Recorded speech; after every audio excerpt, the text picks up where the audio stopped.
श्री शिवाय नमस्तु भीम हर हर महादेव। दोस्तों, आप सभी लोग जानते हैं कि 14 नवंबर 2024 के दिन यहां पर गुरुवार को बैकुंठ चतुर्दशी पड़ रही है। इसीलिए दोस्तों, इस दिन का महत्व बहुत ही ज्यादा बड़ा होता है, क्योंकि यह बैकुंठ चतुर्दशी कार्तिक महीने में पड़ रही है और कार्तिक महीने तुलसी पूजन का विशेष महत्व होता है। और इसी दिन आपको हल्दी वाला उपाय आप लोगों को जरूर करना चाहिए, जो कि जी ने अपनी अभी की शिव महापुराण की कथा में ही बताया हुआ है। तो दोस्तों, इस उपाय को आपको कैसे करना है, कब करना है, कहाँ पर करना है और उपाय को करते समय आपको किन किन बातों का ध्यान रखना है, ये सारी जानकारी हम आपको इस वीडियो में देंगे। तो चलिए दोस्तों, उपाय को शुरू करते हैं। देखिए, ये दिन इतना खास होता है, इतना महत्वपूर्ण होता है। देखा गया है कभी कभी बड़े बड़े पूजा पाठ अनुष्ठान से जो मनोकामना पूर्ण नहीं होती है, वह गुरुवार बैकुंठ चतुर्दशी के दिन एक छोटे से उपाय करने से ही आपकी मनोकामना पूर्ण हो जाती है। और बहुत सारे लोगों ने इस उपाय को किया भी है और उनको इस उपाय को करने का फल भी जरूर मिला है। अगर आप लोग भी इस उपाय को 14 नवंबर 2024 के दिन यहां पर गुरुवार बैकुंठ चतुर्दशी के दिन करना चाहते हैं, तो आप इस उपाय को पहले अच्छे से समझ लेना, सुन लेना, उसके बाद करना। आपको इस उपाय का जरूर मिलेगा और इस उपाय को करने से आपके घर में चाहे किसी भी प्रकार की दुख और समस्या क्यों ना चल रही हो, आपको उसका कारण भी नहीं पता है कि भाई यह समस्या किस कारण से चल रही है। उसका कुछ भी कारण हो सकता है, जैसे पितृ दोष हो सकता है या किसी भी तरह का मंगल दोष भी हो सकता है, और भी बहुत तरह के दोष होते हैं, कुछ भी हो सकता है। पर आपको इस उपाय को करने के लिए अपने दोष को पता लगाने की भी जरूरत नहीं है।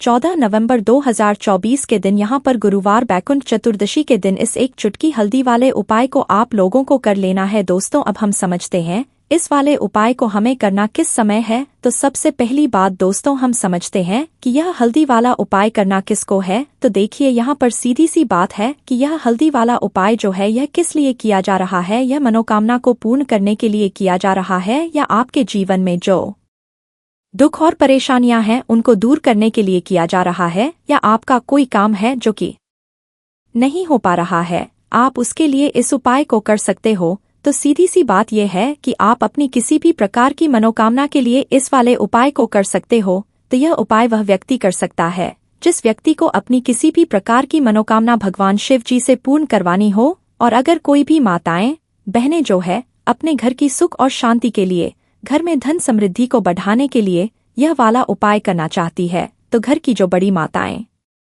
बहनें वह इस हल्दी वाले उपाय को विशेष रूप से करें, क्योंकि माताएं बहनें घर की लक्ष्मी होती है और जब घर की लक्ष्मी कोई विशेष उपाय करती है तो उसका फल ही बहुत जल्दी मिल जाता है और बहुत बड़ा होकर मिलता है। अन्यथा इस उपाय को कोई भी व्यक्ति कर सकता है, चाहे वह बड़ा हो, चाहे वह छोटा हो, चाहे वह बच्चा हो। जिस व्यक्ति को यह हल्दी वाला उपाय समझ आ गया, वह व्यक्ति इस हल्दी वाला उपाय को के दिन जरूर करें, क्योंकि उसको इस उपाय को फल बहुत ही जल्दी मिल जाएगा।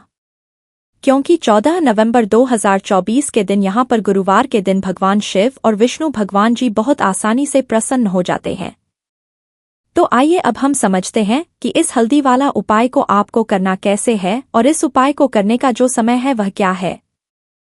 तो देखिए, इस अहोई के दिन किए जाने वाले यह एक चुटकी हल्दी वाला उपाय, जो उपाय ये मुख्य रूप से सुबह के समय होगा। किस समय होगा? सुबह के समय होगा। आपको कोशिश यही करनी है कि सुबह के समय हम इस हल्दी वाला उपाय को कर लें। पर किसी कारणवश अगर आप सुबह इस उपाय को ना कर पाओ, आपको कहीं काम से जाना हो या किसी और काम की वजह से आप उपाय को ना कर पाओ, तो आपके पास फिर दूसरा मौका रहेगा, जो कि शाम के समय का रहेगा, प्रदोष काल का रहेगा। अब भाई, प्रदोष काल का समय भी बहुत ही लोगों के मन में प्रश्न बन जाता है, ये समय होता कब है, कितने बजे से लेकर कितने बजे ये समय होता है, ताकि हमें उपाय के लिए जो है करने का समय पता लग जाए। तो हम आपको बता दें, प्रदोष काल का जो एक समय होता है शाम का समय, वह होता है शाम के 6 बजे से लेकर शाम के 7 बजे के बीच का। इस समय के बीच में आप उपाय को करेंगे तो आपको उस उपाय का जरूर फल मिलेगा। तो शाम के 6 बजे से लेकर शाम के 7 बजे के बीच में आप लोग इस हल्दी वाला उपाय को कर सकते हो। तो भैया, बहुत सारे यहाँ पर ये प्रश्न भी जरूर करेंगे कि भाई, हम तो नौकरी पर जाते हैं, हम अपनी ड्यूटी पर जाते हैं और आने में हमें देर हो जाती है, तो उस जगह पर हमें क्या करना चाहिए। तो देखिए, उन लोगों को भी टेंशन लेने की जरूरत नहीं है। अगर आप लोग इस उपाय को शाम के समय प्रदोष काल में कर रहे हैं, और अगर आपको आने में देरी भी हो जाती है, आप आने में 7 बजे तक आप नहीं पहुंच पाते हो, तो भाई आप 7 या रात 8 बजे तक भी अगर उपाय को करोगे तो भी चल जाएगा। और अगर इससे भी थोड़ा देर हो जाती है तो भी आप उपाय को कर सकते हो, क्योंकि 14 नवंबर 2024 गुरुवार बैकुंठ चतुर्दशी का दिन है। यह दिन बहुत ही कम आता है पूरे साल भर में, इसलिए जब आपको मौका मिल जाए तब आप इस उपाय को जरूर कर लेना। कोई भी उपाय हो आप कभी भी कर सकते हो गुरुवार बैकुंठ चतुर्दशी के दिन। बस कोशिश करना कि समय के थोड़ा मतलब अंतर्गत ही कर लो, पर किसी कारणवश अगर ना कर पाओ तो फिर आप थोड़ा देरी से भी कर सकते हो। आपको उपाय का फल जरूर मिलेगा। तो देखिए, कार्तिक मास के में विशेषकर श्री हरि विष्णु और श्री कृष्णा और भगवान शिव और माता पार्वती का पूजन किया जाता है। अब साथ ही साथ बैकुंठ चतुर्दशी का दिन भी पड़ गया है, तो ऐसा समझ लीजिए आपके जीवन में धन भी आएगा, सुख भी आएगा, धन बढ़ेगा भी, और साथ ही साथ आपके जीवन के सारे संकटों को भगवान शिव जी दूर कर देंगे। तो चलिए सबसे पहले बात कर लेते हैं सबसे पहले उपाय की, जो कि बैकुंठ चतुर्दशी वाले दिन आपको विशेष कर करना है। और इसको करने से आपकी कोई भी ऐसी इच्छा, कोई भी विश जो अभी तक अधूरी है, पूरी नहीं हो रही है, तो आपकी बड़ी से बड़ी विश और मनोकामना भी पूरी हो जाती है जब आप बैकुंठ चतुर्दशी वाले दिन इस पहले उपाय को कर लेते हैं। देखिए, इस शुक्ल पक्ष की चतुर्दशी को बैकुंठ चतुर्दशी भी कहा जाता है।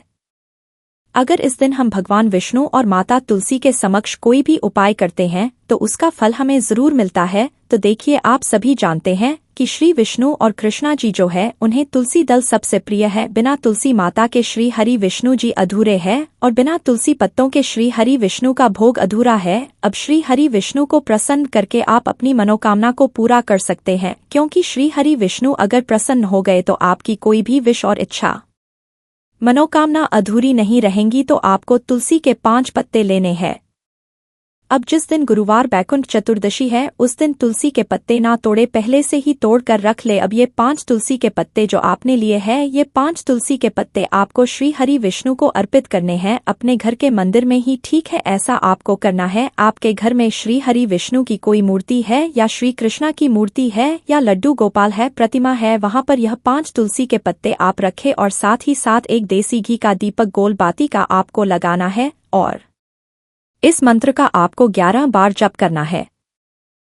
देखो मंत्र कौन सा है, ओम नमो भगवते वासुदेवाय नमः, और फिर श्री हरि विष्णु से अपनी विश, अपनी इच्छा, अपनी मनोकामना कह देना है। और फिर देखना आपकी विश और इच्छा, जो भी आपकी मनोकामना है, जो भी अपने जीवन में आपको चाहिए। अगर निर्धनता बहुत है, आप अपने घर से गरीबी को दूर करना चाहते हैं, या फिर धन आपका बढ़ता नहीं है, आप चाहते हैं कि आपका धन, या फिर आपके घर में फिजूल खर्ची बहुत होती है, पैसा आपके पास नहीं रुकता है, आप चाहते हैं कि पैसा आपके पास रुके, या फिर घर में कोई व्यक्ति ऐसा है जो बहुत बीमार रहता है, या फिर किसी का विवाह नहीं हो पा रहा है, तो जो भी आपकी इच्छा है, जो भी आपके विश है, बस एक बार श्री हरि विष्णु से कह देना। क्योंकि गुरुवार भी इस दिन है, साथ ही 7 साल का सबसे बड़ा महीना है। यह दिन इतना उत्तम है कि जो भी आप श्री जी से मांग लेंगे, जो उनसे कह देंगे, वो आपकी विश, आपकी मनोकामना को बहुत जल्दी पूरा कर देंगे। तो ये पहला उपाय है। चलिए अब बात कर लेते हैं दूसरे उपाय की। तो चलिए बढ़ते हैं अगले उपाय की ओर। देखो, यदि आपके जीवन में आर्थिक संकट बहुत अधिक हो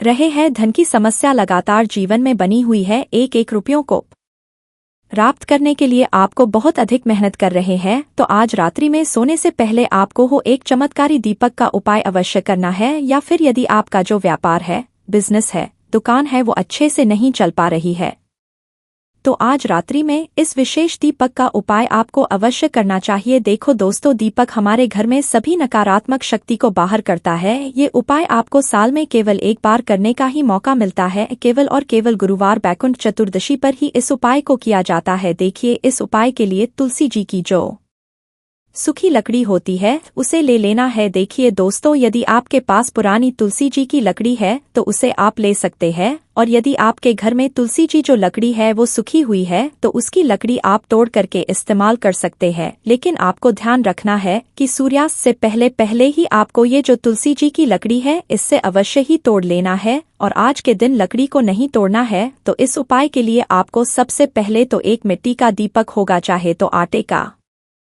दीपक भी ले सके, क्योंकि आटे का दीपक सभी दीपक में सर्वोत्तम माना गया है। इस दीपक के अंदर आपको शुद्ध घी का प्रयोग करना होगा और इससे दीपक के अंदर अपने जो तुलसी जी की लकड़ी ली है उसे भी रख देना है। लेकिन ये जो तुलसी जी की लकड़ी है इसमें आपको चारों तरफ अच्छे से घी लगा लेना है। देखिए गुरुजी ने बताया है कि जो तुलसी जी की लकड़ी है यदि आप उपाय करते हैं और बहुत ही शीघ्रता से जल जाती है तो इसके आपको एक कार्य करना है। आपको थोड़ी सी रुई ले लेनी है और उस रुई को आपने जो तुलसी जी की लकड़ी ली है उस पर अच्छे से चारों तरफ लपेट देनी है। तुलसी जी की लकड़ी के ऊपर रुई लपेटने के बाद इसे आपको पूरा घी के अंदर डुबो लेना है। अब इसे आपको बाती के रूप में प्रयोग करना है। अब दोस्तों इस दीपक को आपको प्रज्वलित कहाँ करना है, तो इस दीपक को आपको या तो भगवान विष्णु के सामने प्रज्वलित करना होगा या फिर आपको श्री राम के सामने प्रज्वलित करना होगा या फिर भगवान कृष्णा के सामने यानी कि भगवान विष्णु के जो भी अवतार है उनके सामने आप ये दीपक प्रज्वलित कर सकते हैं या फिर आप इससे दीपक को माता तुलसी जी के सामने भी प्रज्वलित कर सकते हैं।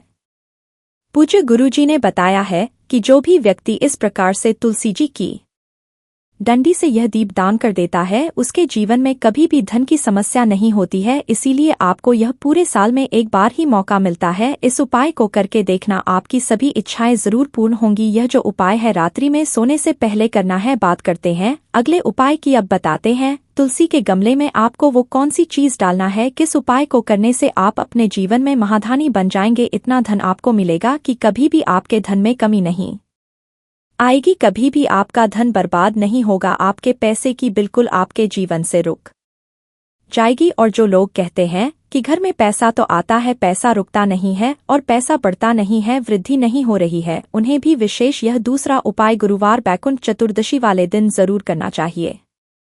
तो देखिए पहले ही आपको बता दिया कि श्री हरि विष्णु की पूजा और उनका भोग श्री मतलब तुलसी मैया के बिना अधूरा है। ऐना और तुलसी मैया जो है वह श्री हरि विष्णु के बिना अधूरी है। तो जब भी आप तुलसी का कोई उपाय करेंगे तो सीधे सीधे आप श्री हरि विष्णु को प्रसन्न कर लेते हैं। अब व्यक्ति को यानी जो भी व्यक्ति है किस व्यक्ति को कितना धन देना है ये श्री हरि विष्णु के हाथ में होता है। धन देने का काम माँ लक्ष्मी करती है जो कि माँ तुलसी का ही एक रूप है। माँ तुलसी जो है ये माता लक्ष्मी का ही स्वरूप है ना। तो आपको करना क्या है, आपको लेनी है यहाँ पर हल्दी पिसी हुई जो कि श्री हरि विष्णु से जुड़ी हुई है, आपके गुरु से जुड़ी हुई है, आपकी कुंडली में गुरु को मजबूत करती है, सुख सौभाग्य को खींचने का काम करती है, धन को बढ़ाने का काम करती है। तो एक चुटकी पिसी हुई हल्दी आपको लेनी है और ये पीसी हुई सूखी हल्दी ही आपको अपने गमले में तुलसी का पौधा जिस गमले में लगा है उसमें अच्छे से इस हल्दी को डालना है और ओम नमो भगवते वासुदेवाय नमः इस मंत्र का जाप करना है। कितनी बार, कम से कम 11 बार जाप करना है। ओम नमो भगवते वासुदेवाय नमः इस मंत्र का जाप करते रहना और हल्के हल्के से तुलसी के पौधे में आपको पूरे गमले में पिसी हुई हल्दी का छिड़काव करना है। तो देखिए जो व्यक्ति इस उपाय को बैकुंठ चतुर्दशी के दिन कर लेता है, ऐसा समझ लीजिए अपने जीवन से नहीं आने वाली 7 पीढ़ियों के जीवन से निर्धनता और गरीबी को दूर कर देता है। क्योंकि हल्दी जो है ना यह साधारण नहीं है, हल्दी इतनी उत्तम होती है कि रातों रात आपके जीवन में करती है। आपने देखा होगा कि कोई भी शादी होती है, विवाह होता है, कोई भी ऐसा शुभ काम हम करते हैं उसमें हल्दी जरूर लेते हैं। गृह प्रवेश जब हम करते हैं तो हल्दी के स्वास्तिक का निर्माण करते हैं। कोई भी अच्छा काम करने जा रहे हैं हल्दी उसमें लेते हैं और हल्दी जो है यह आपके गुरु ग्रह को मजबूत कर देती है। अगर कुंडली में गुरु कहीं ना कहीं मजबूत है तो इससे उत्तम उपाय आपको ऐसा समझिए बैकुंठ चतुर्दशी का मिलेगा नहीं। बहुत ही उत्तम है। तुलसी के गमले में एक चुटकी पीसी हुई हल्दी डालना है तो ये बहुत ही उत्तम उपाय है। इस उपाय को आप जरूर करें बैकुंठ चतुर्दशी वाले दिन और साल का सबसे बड़ा यह दिन है। तो इस उपाय को करने से श्री हरि विष्णु आपसे न केवल प्रसन्न होते हैं, आपसे इतना प्रसन्न हो जाते हैं कि जीवन में कभी आपके गरीबी और निर्धनता को नहीं आने देते हैं। तो चलिए अब बात कर लेते हैं अपने तीसरे उपाय की जो कि मुख्य से जुड़ा हुआ है और यह उपाय है स्थिर लक्ष्मी के वास के लिए है। ऐसा पैसा आपके घर में आएगा जो आपके घर में ही रुकेगा। ऐसा पैसा कभी आपके घर में नहीं आएगा जो आपके घर से जाएगा और विशेषकर फिजूल खर्ची में जाएगा। अब आधे से ज्यादा लोगों की यही समस्या होती है कि घर में पैसा तो आता है लेकिन बहुत जल्दी घर से चला जाता है या फिर फिजूल खर्ची में चला जाता है। तो धन की बर्बादी जिन लोगों के घर में हो रही है उन्हें विशेषकर यह तीसरा उपाय है। जिन लोगों के पास बिल्कुल पैसा आना बंद हो गया है, सर पर लगातार कर्जा बढ़ रहा है, उन्हें भी यह तीसरा उपाय करना है। तो देखिए आपको फिर से क्या लेना है। हल्दी लेनी है, पीसी हुई, जो कि श्री हरि विष्णु से ही जुड़ी हुई है ना। पीसी हुई हल्दी लेनी है और थोड़ा सा पानी डालकर उसका गाढ़ा गाढ़ा आपको पेस्ट बना लेना है। अब इसी हल्दी से आपको अपने घर में स्वस्तिक बनाने हैं। कितने स्वास्तिक? एक स्वास्तिक आपको बनाना है। अपनी तिजोरी पर इसमें आप पैसा रखते हैं, चाहे तो आप संदूक में रखते हैं, अलमारी में रखते हैं, जिस चीज में भी पैसा रखते हैं, बस वहां पर हल्दी से एक स्वास्तिक बनाना है। दूसरा स्वास्तिक आपको कहाँ बनाना है? अपने घर के मंदिर में, है ना। और 2 स्वास्तिक आपको बनाने हैं अपने घर के मुख्य द्वार पर, बाहर की तरफ। हल्दी से 4 स्वास्तिक आपको बनाने हैं।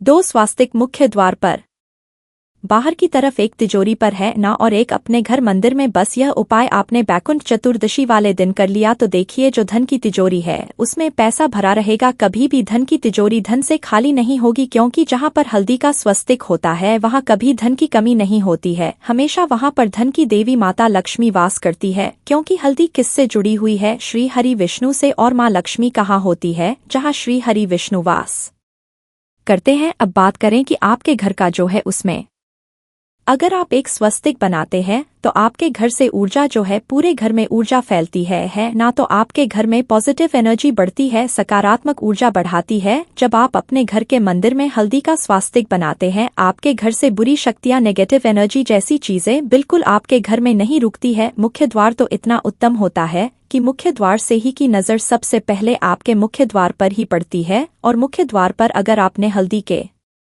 स्वस्तिक बना दिए तो माँ लक्ष्मी देखते ही प्रसन्न हो जाती है, क्योंकि यह श्री हरि विष्णु से जुड़ी हुई है ना। और हल्दी के स्वस्तिक जहाँ पर जो व्यक्ति अपने घर के मुख्य द्वार पर बनाते हैं, ऐसा समझ लीजिए माँ लक्ष्मी उनके घर में वास करती ही करती है और कभी भी ऐसे घर को फिर छोड़कर नहीं जाती है। स्थिर लक्ष्मी का वास आपके घर होगा। यह हल्दी के स्वस्तिक वाला उपाय बैकुंठ चतुर्दशी के दिन बहुत ही उत्तम है। साथ ही साथ कोशिश करें कि इस दिन गाय माता को हरी घास अवश्य खिलाएं और एक पानी का घड़ा भरा हुआ किसी भी तरह से ना हो तो मंदिर में जरूर दान करें।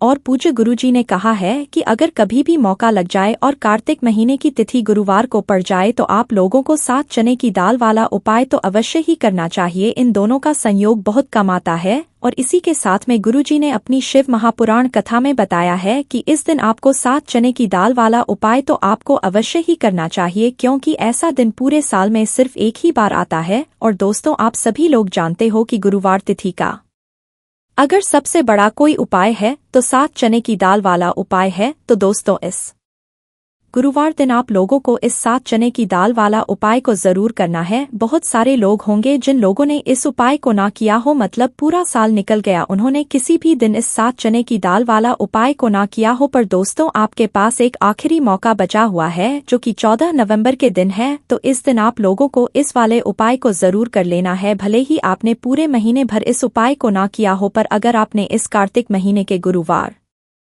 बैकुंठ चतुर्दशी के दिन अगर इस वाले उपाय कर लिया तो आपको इस उपाय को करने का वह फल मिलेगा जिसकी आपने कभी कल्पना भी नहीं करी होगी। इसीलिए आप लोग इस वाले उपाय को एक बार जरूर कर लेना है, ताकि आप लोगों के हाथ से यह मौका ना जा सके और आपको इस उपाय को करने का फल मिल सके। दोस्तों, यह उपाय पंडित जी ने अपनी अभी की ही श्री शिव महापुराण की कथा में बताया है, जिस उपाय को आज हम आपको बहुत अच्छे से समझाने वाले हैं। इस वीडियो को देखने के बाद इस उपाय को समझने के आपको कोई और वीडियो को देखने की जरूरत नहीं पड़ेगी। तो चलिए दोस्तों, उपाय को शुरू करते हैं। देखिए, ये इस कार्तिक महीने के गुरुवार बैकुंठ चतुर्दशी के दिन ये इतना खास होता है, इतना महत्वपूर्ण होता है। देखा गया है कभी कभी बड़े बड़े पूजा पाठ अनुष्ठान से जो मनोकामना पूर्ण नहीं होते, वह कार्तिक महीने के गुरुवार बैकुंठ चतुर्दशी के दिन एक छोटे से उपाय करने से ही आपकी मनोकामना पूर्ण हो जाती है। और बहुत सारे लोगों ने इस उपाय को किया भी है और उनको इस उपाय को करने का फल भी मिला है। अगर आप लोग भी इस उपाय को करना चाहते हैं तो आप इस उपाय को पहले अच्छे से समझ लेना, सुन लेना, उसके बाद करना। आपको इस उपाय का फल जरूर मिलेगा और इस उपाय को कर लेने से आपके घर में चाहे किसी भी प्रकार की दुख और समस्या क्यों ना चल रही हो, आपको उसका कारण भी नहीं पता है कि भाई यह समस्या किस कारण से चल रही है, उसका कुछ भी कारण हो सकता है, जैसे पितृ दोष हो सकता है या किसी भी तरह का मंगल दोष भी हो सकता है। तो इस दिन लोगों को ये वाला उपाय कर लेना है। ये एक ऐसा उपाय है जिस उपाय को अगर किसी विशेष दिन पर किया जाए तो भाई उस विशेष दिन का जो है वह तो हमें मिलता ही मिलता है, पर हमने उस दिन पर इस उपाय को किया है तो हमें उससे भी बड़ा फल मिलता है, और फल बहुत जल्दी मिलता है क्योंकि आप इस उपाय को बहुत ही बड़े और विशेष दिन पर कर रहे हो। तो चलिए अब उपाय के बारे में बात करते हैं, लेकिन उससे पहले आप लोगों को यह जानना आवश्यक है कि आखिर यह उपाय किस समय करना है, किसको करना है और कैसे करना है। तो चलिए हम आगे आपको वीडियो में एक एक करके बता देते हैं। लेकिन उससे पहले अगर आप लोग हमारे चैनल पर पहली बार आए हैं या फिर मेरी आवाज़ आज पहली बार सुन रहे हैं तो हमारे चैनल को सब्सक्राइब जरूर कर लेना, और इस वीडियो को लाइक करके कमेंट बॉक्स में श्री शिवाय नमस्तु भयम ओम नमः शिवाय जरूर टाइप कर देना। तो दोस्तों, इस 7 चने की दाल वाला उपाय को हमें इस गुरुवार तिथि के दिन कैसे करना है, किसको करना है, किस समय करना है और कहाँ पर करना है, ये सारे सवालों के जवाब आपको इस वीडियो में मिल जाएंगे। और जो ये वीडियो देखेगा भाई उसको 7 चने की दाल वाला उपाय जरूर करना चाहिए, क्योंकि इस दिन एक चने की दाल का भी बहुत ही बड़ा और विशेष महत्व होता है। और जब बात आ जाए 7 चने की दाल वाला उपाय की तो ये सोने पर सुहागा वाली बात हो जाती है, और ये बहुत ही बड़ा उपाय हो जाता है इस गुरुवार बैकुंठ चतुर्दशी का। तो अब दोस्तों, इस 7 चने की दाल वाला उपाय को आखिर करना किसको है, सबसे पहले हम लोग वह बात जान लेते हैं। तो देखो, घर की जो बड़ी माताएं बहनें होती हैं, उन माताओं बहनों में से कोई भी एक बड़ी माता बहन इस वाले उपाय को कर सकती है। और दोस्तों, अगर आप चाहे तो अपने घर में से सभी सदस्यों को भी इस उपाय को करवा सकते हैं। अगर किसी व्यक्ति की खुद की मनोकामना है, खुद की कोई दुख और परेशानी है जो कि वह अपने लिए ही करना चाहता है इस वाले उपाय को, तो वह खुद अपने लिए भी कर सकता है। बाकी अगर कोई घर में से ऐसा है जो कि अपने पूरे घर परिवार की सुख और शांति के लिए यह वाला उपाय करना चाहता है तो भाई वह भी कर सकता है, उसमें भी कोई दिक्कत वाली बात नहीं है। कहने का मतलब यह है कि इस उपाय को हर एक सदस्य भी कर सकता है, और पूरे घर परिवार के सदस्य के लिए घर की बड़ी माताओं बहनों में से कोई एक माता बहन भी कर सकती है। माताएं बहनें अगर घर में उपस्थित ना हो या वह यह वाला उपाय ना कर पा रही हो तो फिर घर का कोई बड़ा सदस्य भी इस 7 चने की दाल वाला उपाय को कर सकता है, चाहे फिर वह पुरुष ही क्यों ना हो, उसमें कोई भी दिक्कत वाली बात नहीं है। अब दोस्तों, जो अगला प्रश्न निकल कर आता है वह यह आता है इस उपाय को लेकर कि आखिर इस उपाय को हमें किस समय करना है, सुबह के करना है कि शाम के समय करना है। तो देखो, इस वाले उपाय को आप लोग सुबह के समय भी कर सकते हो और शाम के समय प्रदोष काल में भी कर सकते हो। अब अगर आप पूछो कि भाई सबसे उत्तम समय कौन सा रहेगा इस 7 चने की दाल वाला उपाय को करने का, तो हम आपसे बस यही कहेंगे कि इस उपाय को आप सुबह के समय करेंगे तो ज्यादा बेहतर होगा। बाकी अगर प्रदोष काल शाम के समय भी करेंगे तो भी अच्छा होगा, उसमें कोई भी दिक्कत वाली बात नहीं है। तो अब दोस्तों, जो अगली सबसे बड़ी और महत्वपूर्ण बात आती है वो यह आती है कि सुबह अगर हम उपाय को करेंगे तो हमें कितने बजे से लेकर कितने बजे तक के बीच में करना है, और शाम के समय प्रदोष काल में करेंगे तो हमें कितने बजे से लेकर कितने बजे के बीच में करना है। तो देखो, सुबह जितनी जल्दी हो सके आप उपाय को करने की कोशिश करना। बाकी अगर किसी कारणवश लेट भी हो जाओ, थोड़ी देर भी हो जाए, तो 10 या 11 बजे तक भी आप उपाय कर लेना, पर 12 बजे से ज्यादा देरी ना हो, ठीक है, इस बात का ध्यान रखना। उसके बाद में दोस्तों, अगर शाम के समय प्रदोष काल की बात करें, प्रदोष काल का जो समय होता है वो शाम के 6 बजे से शुरू हो जाता है, मतलब शाम के 6 बजे से लेकर 7 बजे के बीच का जो समय होता है यह समय प्रदोष काल का समय होता है। तो आप इस उपाय को 7 या 8 बजे के बीच में भी कर सकते हो, मतलब शाम के 6 बजे से रात 8 बजे के बीच में आप कभी भी इस वाले उपाय को कर सकते हो, उसमें कोई भी दिक्कत वाली बात नहीं है। दोस्तों, हम सभी जानते हैं कि कल है गुरुवार का दिन है, कार्तिक महीने में गुरुवार बैकुंठ चतुर्दशी है। महादेव जी को खुश करने के लिए सबसे ज्यादा पवित्र दिन देखो गुरुवार बैकुंठ चतुर्दशी इस बार आई है। गुरुवार बैकुंठ चतुर्दशी के दिन और बैकुंठ चतुर्दशी पर कुछ उपाय जीवन के भाग्य को बदल देते हैं। आज के इस पूरे वीडियो में वैसे तो हम कुछ विशेष उपाय के बारे में बात करेंगे और इन उपायों में से सबसे सर्वश्रेष्ठ उपाय है भाग्य का उदय करने वाला। यदि जो लोग भी प्रयास करते हैं, मेहनत करते हैं, लेकिन का साथ उनको नहीं मिल आता है तो विशेषकर उनको यह उपाय करने चाहिए। बहुत ही ज्यादा विशेष उपाय होने वाला है। कार्तिक महीने में गुरुवार बैकुंठ चतुर्दशी बहुत ही ज्यादा खास होती है। पूज्य गुरुदेव की कथा सुनकर के समझ करके समझाने का पूरा प्रयास करूंगा। एक-एक करते हुए हम उपाय को समझेंगे। सबसे पहला उपाय है मात्र 41 चने की दाल से आप यह उपाय कर सकते हैं। नहीं ले सकते तो 7 चने की दाल भी ले सकते हैं। और चने की दाल लोगे तो खंडित मत लेना। टूटी हुई चने दाल उपयोग में नहीं आती है। ठीक है? 7 चने की दाल या एक प्यास लेते हो तो बहुत ही ज्यादा शुभ है। चने की दाल। देखो यह उपाय किन लोगों को करना चाहिए। जिन लोगों के जीवन में दुर्भाग्य बहुत ज्यादा है। जो लोग चाहते हैं कि उनका भाग्य का उदय हो, उनके जीवन में भी नया सवेरा आए, उनके जीवन में भी रोशनी आए, उनके जीवन के हर कार्य सिद्ध हो जाए तो उन लोगों को यह उपाय करना चाहिए। चने की दाल आप ले ली। अब आपको साथ में लेना है एक स्टील का पात्र। कोई भी कटोरी लेना चाहो, कटोरी ले लो, जिसके अंदर 2 चम्मच कच्चा दूध और शुद्ध जल मिलाना। ठीक है? और आपको साथ में लेना है मैं तांबे के पात्र के अंदर चल। ठीक है?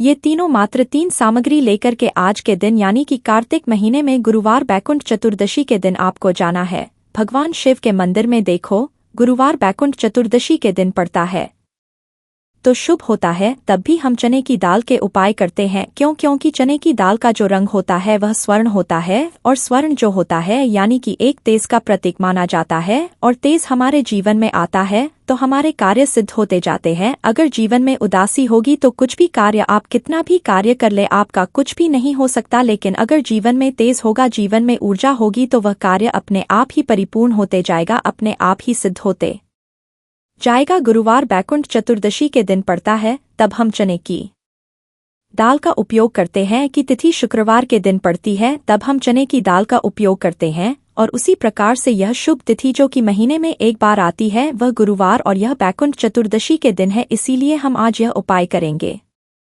देखो करना क्या है। चने की दाल देखो आप क्या करोगे। सबसे पहले जो कच्चा दूध लेकर के आए हो उसके अंदर एक चने की दाल आपको डालना है। बृहस्पति शवर महादेव का स्मरण करते हुए बृहस्पति देव को मजबूत करते हैं। बृहस्पति देव जो होते हैं वह भाग्य का साथ देने वाले होते हैं, जीवन से दुर्भाग्य को दूर करने वाले। जिनकी किस्मत नहीं जब भक्ति ना उनको गुरु ग्रह को मजबूत करना होता है और गुरु ग्रह भगवान शिव की पूजा में रहते हैं यानी कि शिवलिंग के आसपास रहते हैं। शिवजी की पूजा के लिए देखिए एक चने की दाल आपको कच्चे दूध वाले पात्र में आपको डाल देनी है। आगे आपको बाद में अब यह कच्चा दूध जिसकी अंदर आपने चने की दाल डाली हुई है यह आपको भगवान शिवा के शिवलिंग पर श्री शिवाय नमस्तुभ्यम नाम का जाप करते हुए आपके जीवन के दुर्भाग्य दूर हो, जीवन में सौभाग्य की प्राप्ति हो, ऐसी कामना करते हुए आपको पूरा कच्चा दूध आपको अर्पित कर देना है कच्चे दूध वाले पात्र में। अगर चने की दाल रह जाती है तो वह हाथ से निकल करके भगवान शिव के शिवलिंग पर आप अर्पित कर सकते हैं। ठीक है, अर्पित कर लिया। अब आपको करना है जो भगवान शिव के शिवलिंग पर आपने चने की दाल अर्पित करी है वह उस चने की दाल पर देखो। उस चने की दाल पर आपको आपका सीधा हाथ रखना है और आपकी जो भी विशेष कामना है, जो भी मनोकामना है भाग्य से जुड़ी हुई, लेकिन आपको प्रार्थना करनी है कि जीवन के दुर्भाग्य दूर हो और जीवन में जो भी आपकी इच्छा है वह आपको बोल देनी है। यह कामना करने के बाद हाथ हटाना और उसका जो के पात्र के अंदर जो जल है वह जल भगवान शिव के शिवलिंग पर आपको श्री शिवाय नमस्तुभ्यम का जाप करते हुए आपको अर्पित कर देना है। वैसे तो कार्तिक महीने में गुरुवार बैकुंठ चतुर्दशी का महत्व होता है रात्रि में यानी कि सूर्यास्त के बाद, क्योंकि कार्तिक महीने में गुरुवार बैकुंठ चतुर्दशी यानी कि रात्रि में ही जैसे दिवाली का महत्व रात्रि में होता है उसी प्रकार से गुरुवार बैकुंठ चतुर्दशी का महत्व भी रात्रि में होता है। लेकिन अगर फिर भी अगर रात्रि में नहीं कर पाते या आपके घर घर के आसपास करने नहीं देते मंदिर में, तो फिर आप यह उपाय दिन में भी कर सकते हैं। तो ये हो गया पहला उपाय। अब हम बात करते हैं दूसरे विशेष उपाय की। देखिए क्या करना है। मात्र आपको काली मिर्च लेना है। एक साबुत काली मिर्च के साथ 7 काले तिल के दाने और साथ में लेना है तांबे के पात्र के अंदर जल। कैसी भी विपदा हो, कैसी भी परेशानी हो, कैसी भी संकट हो, काली मिर्च उपाय कार्तिक महीने में गुरुवार बैकुंठ चतुर्दशी पर आपको करने चाहिए। देखो वैसे तो आपको क्या करना है, यह तीनों सामग्री लेकर के भगवान शिव के मंदिर में जाना है। सीधा हाथ रखना, सीधे हाथ के ऊपर काली मिर्ची रखना और इसी सीधे हाथ पर आपको काले तिल रखना है। ठीक है, अब आपको क्या करना है, जीवन में आ रही परेशानी कष्ट बाधा को दूर करने के लिए, आपके जीवन की समस्त परेशानियों को दूर करने के लिए, आपके जीवन के समस्त को दूर करने के लिए आपको प्रार्थना करते हुए महादेव के ऊपर, शिवाजी के ऊपर आपको सीधे हाथ से आपको काली मिर्ची और 7 काले तिल के दाने आपको महादेव के शिवा पर अर्पित कर देना है। इस प्रकार से अर्पित करोगे तो जीवन की सारी बाधा कष्ट परेशानी संकट जो है वह सब दूर होते हैं। यह अर्पित कर दिया, उसके बाद जो तांबे के पात्र के अंदर जल है वह जल भगवान शिवा के शिवलिंग पर श्री के कष्ट, जो भी कष्ट आ रहा हो, कोई काम आपका अटक रहा हो, कोई काम आपका रुका हुआ हो, तो वह काम परिपूर्ण हो जाए, ऐसी कामना करते हुए आपको यह जल अर्पित करना है। यह हो गया दूसरा उपाय। अब हम बात करते हैं तीसरे विशेष उपाय की। बहुत ही प्यारा सा यह भी मनोकामना पूर्ति का विशेष उपाय है, माता सुंदरी वाला विशेष उपाय है। इस उपाय के लिए आपको क्या लेना है, गुड़ वाला जल, एक गुड़ का टुकड़ा लेना, अंदर जल भर देना। ठीक है, ये गुड़ वाला जल हो जाएगा। थोड़ा सा ही लेना है, 2-4 बूंद ही लेना, ज्यादा नहीं लेना है। ठीक है, गुड़ वाला जल साथ में लेना है, घी और साथ में लेना है, एक बेलपत्र और उसके साथ में लेना है तांबे के पात्र के अंदर जल। ये चारों सामग्री आपको ले जाना है भगवान शिव के मंदिर में। सुबह से लेकर के रात्रि तक जब आपकी इच्छा हो तब आपकी उपाय कर सकते हैं। देखो कैसी भी मनोकामना हो, माता अशोक सुंदरी की कृपा से वह मनोकामना आपकी परिपूर्ण हो जाएगी जो बेलपत्र लेकर आए हो। बेलपत्र में 3 पत्ती होती है, तो ऊपर वाली जो पत्ती है उसमें आपको घी लगाना है। अब ऊपर वाली पत्ती में घी कैसे लगाओगे, आपके सीधे हाथ की सीधी उंगली के पास वाली जो उंगली है, जिसे हम कहते हैं तर्जनी उंगली, तर्जनी उंगली में घी लेना और ऊपर वाली पट्टी में आपको घी लगा लेना है।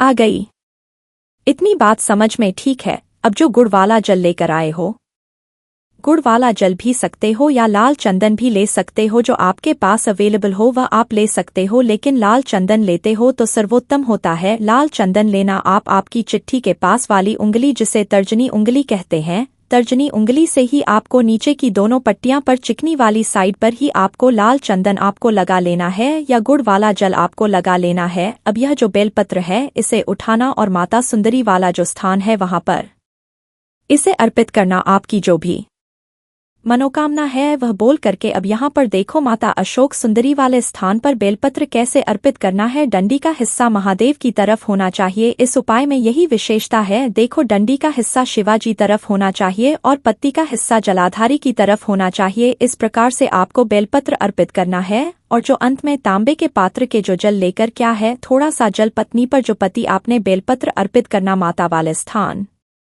पर उस पर थोड़ा सा जल अर्पित करना और बाकी शेष जल भगवान शिव के शिवलिंग पर अर्पित करना। जो भी विशेष मनोकामना होगी इस 14 नवंबर कार्तिक महीने में गुरुवार बैकुंठ चतुर्दशी पर आपको महादेव से कह देना है, निश्चित तौर पर आपकी मनोकामना परिपूर्ण होगी। तो दोस्तों,